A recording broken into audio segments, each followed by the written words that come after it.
돈 찾으러 오는 트럼프, 대한민국의 운명은. 트럼프는 얘기한 적이 있어요. 한국은 머니머신이다. 삥을 뜯으러 오겠다는 건데, 트럼프는 랜덤성이 굉장히 강한 인물이잖아. 그렇죠. 그래서 우리가 상대방 종족이 랜덤일 때는 뭘 해야 된다 그랬어? 정찰을 나가야 된다 그랬죠. 그래서 이제 오늘 여러분들과 함께 트럼프를 정찰을 나가 볼 겁니다. 자, 일단 랜덤이니까 우리가 간단하게 생각할 때는 희망편이 있고 절망편이 있을 수 있겠지. 그러면은 일단은 희망편부터 먼저 한번 봐볼게요. 트럼프 대통령 당선인이 우리 한국의 그 윤석열 대통령하고 전화통화를 한번 했는데, 거기서 좀 의미심장한 얘기를 했어요. 미국 조선업이 한국의 도움과 협력이 필요하다, 뭐 이런 얘기를 했는데, 아니 뭐 언제는 한국이 ATM이라고 방위비 뭐 100억 달러 100억 달러면 13조 원이에요. 언제는 방위비 100억 달러 내라 그러더니 뭐 언제는 뭐 한국의 도움과 협력이 필요하다라는 거야. 물론 트럼프는 1기 트럼프 때도 이렇게 오락가락하는 메시지를 냈기 때문에 그렇게까지 놀라운 일은 아니지만, 이제 우리가 이 2기 트럼프 정권이 어떤 정권인지를 지금부터 봐야 된다라는 겁니다. 자, 2016년에 이어서 상하원 대통령 모두 장악했다라는 거 여러분들 다 알고 있는 내용들이고, 1기 집권 때 트럼프가 연방대법관에 3명을 임명을 했어. 이게 진짜 역대 미국 대통령이 거의 누리지 못했던 행운이야. 그래서 연방대법원이 지금 보수가 훨씬 우세를 점하고 있습니다. 그래서 상원, 하원, 대통령, 연방대법원, 그러니까 행정, 사법, 입법, 이 3권을 다 보수가 장악을 한 거예요. 이만큼 트럼프가 지금 강한 권력을 가지고 있고, 사실 이렇게만 보면은 우리가 이제 2기 트럼프를 막을 수 있는 게 아무것도 없어 보이기는 하지만 1기 트럼프도 그랬어요. 2016년 대선에서도 1기 트럼프도 상원, 하원 다 이겼어. 상원, 하원 다 장악하고 있었지만 실제로 마음대로 못했고 4년 만에 정권 다시 바이든한테 뺏겼단 말이야. 왜 이렇게 됐을까? 트럼프는 1기 퇴임을 하고 나서 자기 인사정책이 대단히 잘못됐다라는 언급을 많이 했어요. 자기가 임명한 뭐 장관들, 차관들, 공무원들이 자기를 잘 따르지 않았는데 이게 끝이 아니에요. 전 국가안보보좌관, 부통령, 장관, 그러니까 트럼프가 1기 때 같이 일을 했던 사람들은 다 트럼프한테 등을 돌리고 반 트럼프 세력이 됐어요. 마이크 펜스 부통령, 선거 때 러닝메이트 했던 사람이 대통령을 지지를 못하겠다라고 한 거야. 그래서 트럼프는 이번에는 생각을 바꿨습니다. 애시당초 나한테 끝까지 평생 충성할 사람들만 모아서 아예 그냥 시작을 그 사람들이랑 하기로. 그래서 일론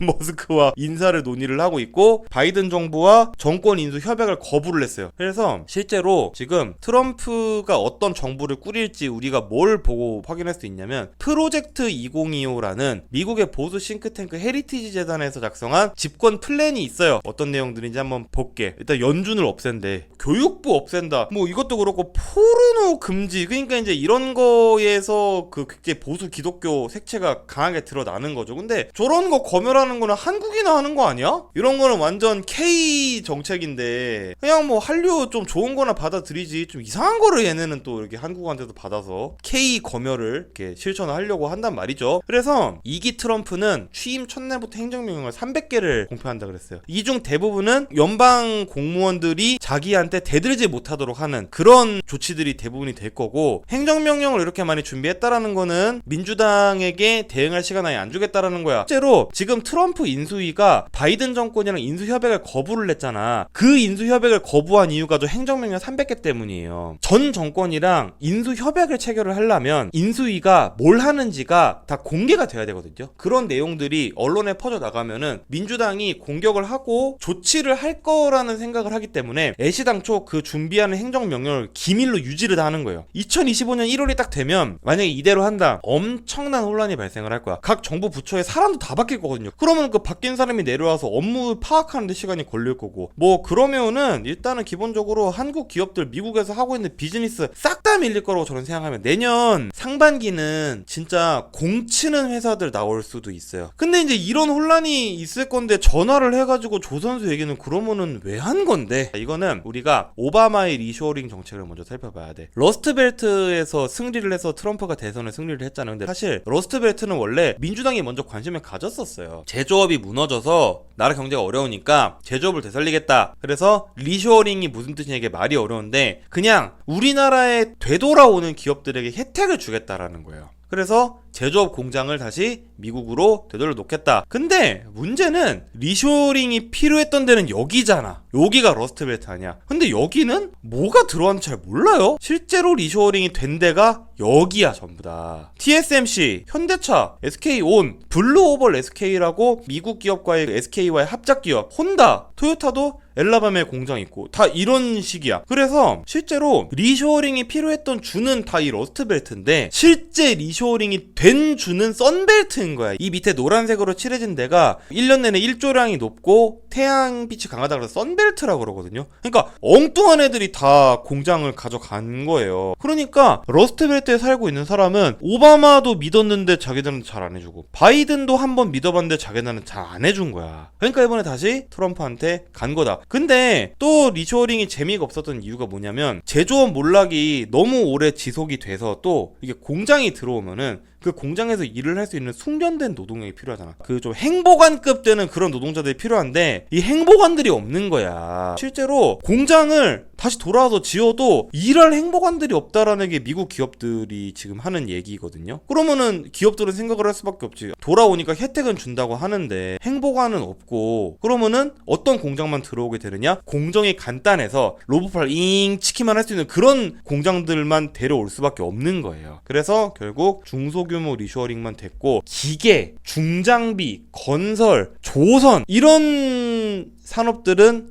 유턴이 안 됐다라는 거예요. 그래서 여기서 이제 우리가 한 번 더 나가보면 미국에서 그래도 군함은 자기네 나라에서 만듭니다. 그래서 이게 버지니아주의 뉴포트 조선소에서 이제 만들어지는데 자 요런 기사가 떴어요. 이게 영어로 돼 있어서 어려운데 용접 불량이 발생했대. 이게 다른 배도 아니고 버지니아급 핵잠수함, 제럴드 포드급 항공모함 세계에서 다른 나라는 찍어낼 수도 없는 이런 배를 찍어내면서 조선소에서 용접 불량이 일어났다는 거야. 제가 아까 전에 뭐라 그랬어요. 미국 제조업의 문제점 행보관이 없다. 짬찌끄레기급 SCV밖에 없으니까 얘네가 잉잉 이러다가 다 용접 불량 내고 이러는 거야. 우리나라에서는 상상도 못하는 일이에요. 근데 미국은 전 세계의 바다를 누비는 항공모함을 용접 불량인 상태로 찍어내는 지금 그런 나라가 됐다라는 거야. 그러니까 이 정도로 미국의 조선업 경쟁력 저하가 심각하다. 근데 그러면은 이제 트럼프는 무슨 생각을 하게 되냐면 제가 뭐라 그랬어요? 행정명령 300개 때린다 그랬지. 이 행정명령 300개가 또 뭐라 그랬어? 연방정부 축소시키는 거라고 했죠. 그렇죠. 다 연결되지. 근데 미국 해군이 미 국방비의 대부분을 차지하고 있단 말이야. 근데 이제 트럼프가 볼 때는 미국 세계 경찰 안 할 거잖아. 근데 저 해군이 저만큼 왜 필요하냐고 트럼프는 생각할 수 있거든요. 해군을 그렇다고 아예 없앨 수는 없어. 없앨 수는 없으니까 예산을 절감을 해볼 건데 자 여기서 우리는 재밌는 생각을 하나 해볼 수가 있지. 비용도 낮아. 기술도 괜찮아. 근데 우리 편이야. 일 처리도 빨라. 이런 나라가 어딨어. 한국밖에 없어요. 이런 나라는. 그래서 방위비 분담을 하는 명목으로 저는 한국에 건함 아웃소싱을 할 가능성이 있다고 생각이 되고요. 여기서 절약한 돈은 남북 국경지대로 돌려서 멕시코의 마약 카르텔 이런 애들이 이제 미국에 마약을 공급하는 거를 막는 용도로 쓰일 확률이 더 큽니다. 그래서 이제 우리는 여기서 트럼프 희망편의 시나리오를 한번 뽑아낼 수 있어. 그러니까 트럼프 행정부가 동맹국 들과의 기능 분담에 좀 진지하게 관심을 보일 수 있어요. 동맹국들한테 조금 싼 값에 아웃소싱을 하고 거기서 절약한 돈으로 미국의 문제를 해결하겠다. 트럼프가 그렇게 생각할 수 있지. 이제 이럴 경우에는 이제 우리가 방위비 부담을 경감을 하면서 미국 예산으로 할 사업들을 싼 값을 나눠 받을 수 있어요. 그리고 또 여기서 우리가 생각해 볼 수 있는 거 반도체 지원법 IRA 폐기할 것 같다라는 얘기 되게 많았죠. 근데 저는 그렇게 생각 안 해요. 이거 폐기 안 할 거예요. 자, 왜 그러냐면은 우리가 항상 이런 정책적인 얘기 할 때마다 지도를 펴놓고 얘기를 해야 돼. 스타를 할 때 중요한 건 뭐야? 처음에 정찰을 먼저 보내야 되잖아. 왜 정찰을 보내야 돼? 지도를 딱 펼쳐놓고 적군이 어디 있는지 미네랄로 막힌 데가 어디 있는지 우리 이런 걸 알아야지 상대방을 이길 수 있잖아요. 자 그럼 지도 펴볼게. 아까 전에 우리가 봤던 지도예요. IRA 혜택 받는 게부터 싹 다 여기 있잖아. 러스트벨트는 없어. 여기 다 있어. 근데 이 썬벨트가 다 어디를 찍었다 이번에? 다 공화당 찍고 다 트럼프 찍었어요. 근데 IRA 폐기하면 그럼 저기 사는 사람들은 어떻게 되겠어? 다 실업자 되겠지. 그럼 그 사람들이 다음번에 누구 찍겠어? 민주당 찍겠지. 그래서 저는 반도체 지원법이랑 IRA는 저는 폐지 안 할 거라고 생각해요. 그리고 1기 트럼프 때에도 트럼프는 오바마의 리쇼어링은 몰래 이어받아서 했어요. 왜냐? 자기한테 표가 될 것 같으니까. 그러니까 우리는 일자리를 늘리는 사람한테 표를 주고 싶어 하잖아. 일자리가 늘어나는 아메리카가 그레이트 아메리카 아니야. 그래서 상식적 사업가인 트럼프를 우리가 만약에 기대를 해본다 라고 하면 저는 희망편으로 가게 될 것 같아요. 자, 그러면은 이제 우리가 희망편을 봤으니까 뭘 봐야 되겠어? 이제는 절망편을 봐야 되겠죠. 자, 트럼프 절망편에서 저는 한 가지 재밌어 보일 것 같은 광경이 있어요. 이 사람 누구냐? 이 사람 또 누구냐? 뭐 오른쪽 사람은 여러분들이 다 알지만 왼쪽 사람은 누군지 모르는 분들이 계실 건데, 왼쪽 사람은 백악관 비서실장으로 지명된 수지 와일즈고요. 오른쪽 사람은 정부 효율화 위원회 위원장을 맡게 될 일론 머스크입니다. 뭐 여러분 다 알죠? 나는 트럼프 정권에서, 요거는 그냥 뇌피셜 예측인데, 트럼프 정권에서 절망편으로 간다 그러면은 분명히 저 두 명이 권력투쟁을 벌일 것 같아. 왜 그러는지는 제가 여러분들한테 보여드리겠습니다. 아까 전에 우리가 트럼프 정권 얘기할 때 프로젝트 2025 얘기했었잖아요. 근데 프로젝트 2025 자체가 결국 행정부를 트럼프 말 잘 듣는 애들로 꾸리겠다는 거 자체가 국정 운영을 함에 있어서 결국 충성파들로만 행정부를 채우겠다는 거, 이거 희망편 앞에서 우리가 얘기를 했잖아요. 그래서 연방교육부를 폐지하고 이제 각 주에 맡기는데, 이게 겉으로 볼 때는 연방정부를 효율화하겠다는 것처럼 보이지만 실제로 교육을 각 주에 맡기잖아요. 문제가 발생할 수 있어요. 미국에는 아까 전에 우리가 선벨트 봤잖아. 바이블 벨트라는 데도 있어요. 이 바이블이 성경이잖아. 그러니까 굉장히 기독교, 특히 복음주의 기독교 비중이 높은 데가 저 바이블 벨트거든요. 근데 이런 지역에서 교육을 주에 맡기잖아요. 그럼 어떻게 될까? 저런 데는 하원의원 선거를 하거나 주지사 선거를 해도 교회 교인들의 입김이 엄청나게 강해요. 여기 사람들은 진화론 안 믿는단 말이야. 창조론도 같이 가르쳐야 된다고 생각을 한단 말이야. 왜 진화론만 가르치냐? 창조론도 같이 가르쳐야 돼. 그래야 평등하다. 아니, 하나는 과학이고 하나는 과학이 아닌데 둘 다 과학으로 가르쳐야 된다라고 얘기를 하고 있어요. 실제로 이 미국 미 의회 내 상당수 의원이 옛날에 조지고 부시는 요 대통령 시절부터 이미 복음주의 교회 신도였고, 봐봐, 실제로 대통령 선거에서 복음주의 신도들이 영향을 끼쳤고 교회가 특정 정치인을 지원하는 걸 허용하래. 그래서 트럼프 진영은 복음주의 기독교 세력과 굉장히 강하게 연관이 되어 있어요. 이거는 부인할 수 없는 사실이야. 그러니까 이런 종교적인 집단과 얽혀있는 백악관이 합리적으로 돌아갈까에 대한 의심을 우리는 한 번쯤 또 해볼 수 있는 겁니다. 자, 이거는 절망편이에요. 절망편이니까 우리가 아까 희망편에서 봤던 사업가 트럼프가 아니라 이제 복음주의 기독교와 영합한 또라이 트럼프를 우리는 얘기를 하고 있는 거야. 근데 복음주의 기독교는 봐봐, 보라색 지역에서만 영향력이 빡센데, 제가 지금 빨간색 네모친 데 있죠. 여기 어디야? 여기는 최근에 선거하잖아요? 그럼 민주당이 45% 이상 먹고 들어가는 동네가 됐어요. 그러니까 이런 데는 공화당 우세 지역이지만 민주당세가 되게 강한 데라서 민주당 찍는 사람들 눈치를 어느 정도 봐요. 그래서 막 마음대로 못 하는데, 게다가 또 이쪽이 선벨트 신흥 공업지대랑 겹쳐있는 것도 우리 아까 전에 지도 봤으면 다 보였을 거예요. 자, 문제가 안 생길까 이런 데에서? 나는 문제 무조건 생긴다고 봐. 자, 또 한번 봅시다. 1기 트럼프에서도 한국에 방위비 100억 달러 내라는 얘기 했지. 똑같이 했어요. 결국 우리나라가 크게 인상을 시켜주긴 했지만 100억 달러까지는 안 냈단 말이야. 왜 우리가 그렇게 합의를 할 수 있었냐? 그때 트럼프 주변에 있던 사람들은 그래도 미국의 기존 시스템 하에서 뭘 해보자고 하는 사람들이었어. 그러니까 아예 정권 인수 거부하고 행정명령 300개 첫날부터 때려가지고 다 망쳐버리자 라는 아이디어를 내는 사람들은 아니었단 말이야. 근데 제가 뭐라 그랬어? 트럼프는 그 사람들 때문에 일을 망쳤다고 생각을 하고 있는 거고, 그래서 선거 전부터 시키는 대로만 할 사람들로 인재풀을 구성을 했다 그랬잖아. 자, 굉장히 안 좋은 두 가지가 결합이 되는 거죠. 정부는 맹목적 충성파로만 이루어져 있어. 근데 그 사람들이 다 복음주의 기독교야. 어떻게 될까? 미국이 분열되지 않을까요? 근데 이게 문제가 충성파만으로 정부를 꾸린다고 잘 돌아갈까요? 생각만큼 잘 안 돌아가요. 그 원인 중에 하나가, 대통령이 사람을 평가하는 기준이 충성심 하나로만 평가를 하게 되면 충성 경쟁이 벌어져서 일을 제대로 안 한다는 거야. 내가 삼국지의 유비인데 관우랑 장비가 충성도가 좀 낮을 수도 있지. 형한테 서운하면 그 관우와 장비를 쫓아내고, 누구야 막 간손미 이런 애들은 충성도는 존나 높아. 능력치는 낮은데 그럼 그런 애들을 전쟁터에 내보낼 거야? 아무도 삼국지를 하면서 그렇게 하는 사람이 없어. 우리는 본능적으로 알고 있는 거야. 능력껏 사람을 쓰고 능력껏 대우를 해야지, 충성도를 위주로 사람을 쓴다라는 거는 우리가 게임에서도 그렇게 안 한다라는 거예요. 근데 실제로 정치를 저렇게 한다고 생각을 해봐. 어떻게 되겠어? 제대로 안 돌아간다니까. 근데 트럼프가, 제가 볼 때는 트럼프 트럼프가 그 길을 가려고 한다. 물론 아까 전에 우리가 봤던 요 이제 수지 와일즈라는 분이 계시죠. 이 사람이 이제 비서실장이 될 건데, 이분은 옛날에 80년대 레이건 전 대통령 시절부터 선거 전략을 담당했던 베테랑 컨설턴트입니다. 그러니까 뭐 굉장히 똑똑하겠죠. 전략도 잘 짤 거고. 그래서 이 사람이 이제 트럼프 2기의 진정한 실세가 될 가능성이 현재까지는 제일 높아. 우리가 저 사람한테 기대를 해볼 수는 있겠지만 2기 트럼프 백악관은 불안하다는 거예요. 왜냐면 네 가지 세력이 하나의 진영을 떠받치고 있어. 자, 첫 번째, 우리가 아까 전에 봤던 전통 공화당 주류 출신, 관료 출신, 뭐 대표적으로 비서실장했던 수지 와일즈가 있죠. 그리고 일론 머스크처럼 이제 대중적으로 인기 있는 신흥 산업 자본가 돈을 많이 댔어요. 그리고 세 번째, 대한우파, 마가, 복음주의 기독교. 여기는 그 트럼프의 지지 기반이지. 그리고 얘네를 대표하는 애들은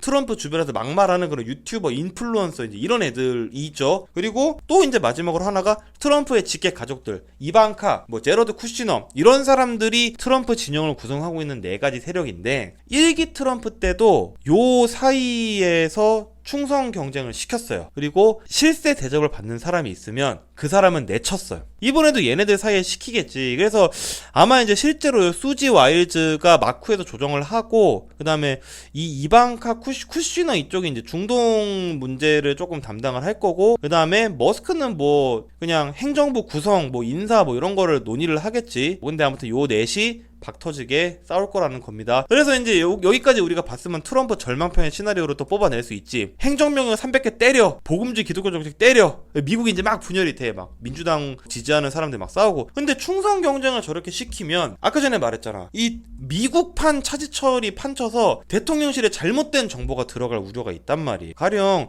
실제로 민심이 진짜 안 좋은데 안 좋다는 얘기를 그대로 전달하면은 트럼프 마음에 안 들잖아. 그럼 내가 잘릴 수 있잖아. 근데 나는 쟤한테 보여줄 게 충성심밖에 없어. 그럼 가서 뭐라 그러겠어? 당신 지지율 막 한 80%다. 이게 거짓된 정보로 얘기를 할 수도 있어요. 그래서 미국이 동맹국 역할을 제대로 못하면 결국 그 블록 안에 있는 국가들은 각자 도생을 시작을 합니다. 뭐 UN, NPT 기존의 체제들이 저는 붕괴가 될 거라고도 보고요. 핵무장 경쟁 시대가 도래를 할 거고, 한국도 여기서 예외는 아니다라고 저는 보고 있습니다. 무서운 얘기긴 해. UN이랑 NPT가 어떻게 이렇게 하루 아침에 무너질 수가 있어요? 라고 여러분들이 얘기를 하시는데, 자 봐봐요. 한국한테 방위비 200억 달러, 100억 달러 내라고 하고 그거 안 하면, 만약에 주한미군 철수한다고 해봐. 그러면은 1년에 13조를 내겠어요? 아니면은 핵 개발을 하겠어요? 후자를 선택할 대통령도 나올 수 있어, 우리나라에서도. 근데 만약에 한국이 핵무장을 한다. 그럼 어디 가겠어? 일본도 하겠지. 일본이 하면 어디 가겠어? 대만도 하겠지. 그러니까